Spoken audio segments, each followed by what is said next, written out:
Lo tahu gak bro, scientific evidence itu mengkonfirmasi kalau learning center di otak kita yang berfungsi untuk belajar itu akan berhenti ketika kita udah terbiasa melakukannya.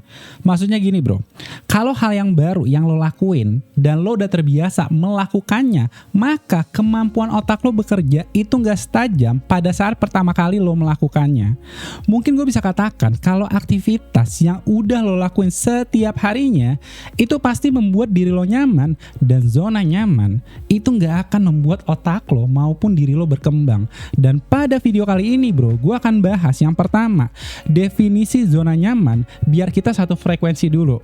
Yang kedua, gue akan bahas gimana caranya biar lo bisa keluar dari zona nyaman. Dan yang ketiga, gue akan bahas manfaatnya apa sih untuk lo dapat keluar dari zona nyaman. Lo tonton dulu video ini sampai habis, dan kalau emang bermanfaat, lo subscribe di akhir video. So, stick around. Hai semua, jumpa kembali dengan gua Ama Alkatiri. Sebelum gue masuk lebih jauh bro mengenai zona nyaman, gue mau nanya dulu ke lo. Menurut lo, zona nyaman atau comfort zone itu apa sih? Coba kasih komentar lo di kolom komentar sebelum lo nonton lebih lanjut. Comfort zone itu situasi di mana lo gak begitu merasa stres atau tempat di mana lo merasa nyaman atau aman. Atau sederhananya gini bro, hal yang udah jadi rutinitas kita setiap hari yang membuat diri kita nyaman alias nggak akan merasa stres. Tapi pertanyaan yang harus lo renungkan, apakah hal tersebut dapat membuat diri lo berkembang atau membuat diri lo stagnan? Ada salah satu tokoh wanita yang gue kagumi, namanya itu Ginny Rometty. Dia salah satu wanita pertama yang menjadi CEO sekaligus presiden perusahaan IBM. Ia bilang, growth and comfort do not coexist. Antara perkembangan diri dan rasa nyaman itu gak berjalan beriringan bro. Maksudnya gini, kalau lo mau tumbuh, lo mau berkembang, ya lo harus keluar dari comfort zone. Karena antara self improvement dan comfort zone itu gak akan terjadi berbarengan. Kalau lo hidup dan lo ngerasa hal yang lo lakuin itu udah membuat diri lo nyaman, gue bisa katakan bro, 100% kalau diri lo itu nggak tumbuh. Karena kalau lo tumbuh, udah pasti bro, hal yang lo lakuin itu nggak ngebuat diri lo nyaman. Ingat pertama kali lo masuk kerja, pertanyaannya apakah lo nyaman? Enggak kan?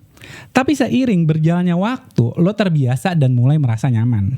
Gue gak bilang untuk lo yang nyaman sama kerjaan, lo harus cabut. Bukan itu bro.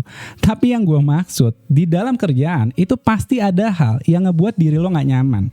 Entah itu lo gak nyaman sama presentasi, lo gak nyaman sama tulis kontrak, atau apapun lah itu, gue gak peduli. Tapi intinya, lo harus ngelakuin hal yang memang gak ngebuat diri lo familiar dan membuat diri lo bener-bener gak nyaman.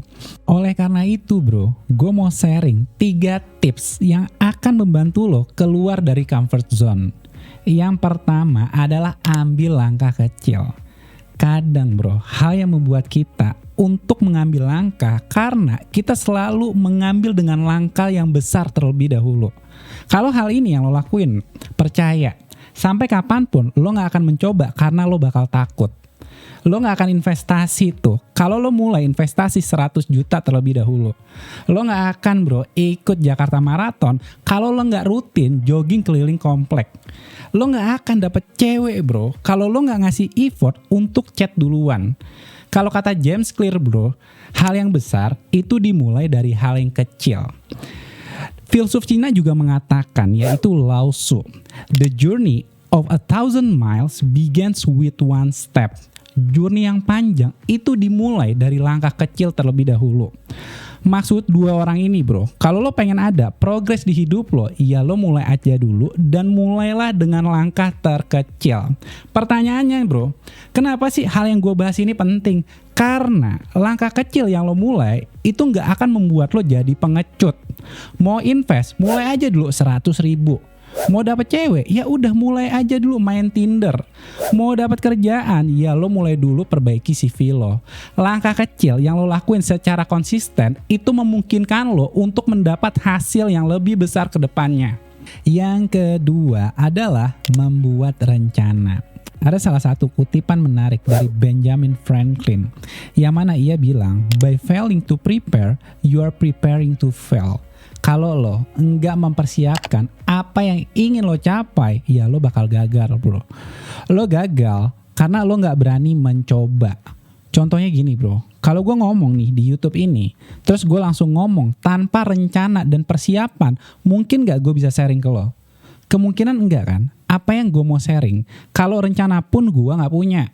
Dan walaupun gue maksa ngomong, pasti apa yang gue sampein itu nggak terstruktur.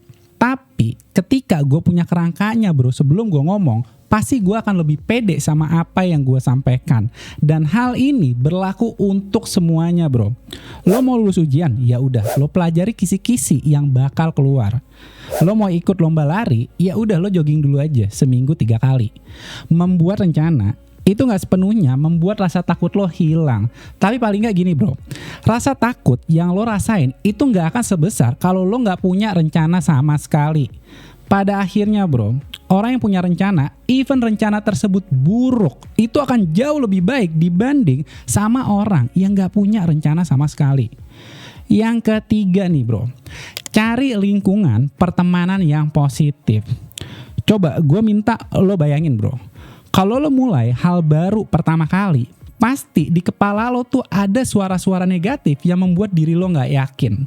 Dan kalau lo cerita ke temen lo yang pesimis, pasti lo tambah gak berani bro ngelakuinnya. Dengan siapa lo berteman, itu akan menentukan diri lo bakal keluar apa enggak dari comfort zone. Enggak peduli seberapa keinginan lo untuk berubah, usaha lo untuk berubah, waktu yang lo keluarin bro. Kalau lo masih main sama teman-teman yang sampah, gue garansiin bahwa lo pasti kayak sampah juga. Mungkin lo pernah dengar pernyataan dari Pena yang mengatakan, show me your friend and I'll show you your future. Tunjukin ke gue dengan siapa lo berteman, maka gue akan memperlihatkan masa depan lo seperti apa. Lo berteman dengan orang yang gak pernah ngambil resiko, maka selamanya lo bakal jadi pengecut. Gue mau mengakhiri topik kita kali ini dengan pernyataan philosophical dari Albert Einstein. Ia bilang, a ship is always safe ashore, but that is not what it's built for. Kapal yang berlabuh itu akan aman-aman aja bro. Tapi ingat, kapal tersebut itu dibuat bukan untuk berlabuh, tapi untuk berlayar. Sama seperti akan halnya kita. Dikasih mata, dikasih kuping, dikasih kaki, dikasih otak di dunia. Terus pertanyaannya, mau ngapain? Mau berada di zona nyaman alias kayak kapal berlabuh, atau mau berlayar seperti kapal yang punya arah tujuan? Sekian yang bisa gue sampaikan bro. Dan kalau lo ngerasa apa yang gue sampaikan kali ini itu bermanfaat seperti apa yang gue sampaikan di awal, jangan lupa untuk lo subscribe. Dan kalau perlu lo share ke teman-teman lo yang membutuhkan. Semoga 3 cara ini dapat membantu lo untuk keluar dari zona nyaman. Dan bila lo bro punya cara-cara berbeda dengan apa yang gue sampaikan, silahkan sharing komentar lo di kolom komentar. So thank you once again. Gue Amal Katiri and I'll see you next time.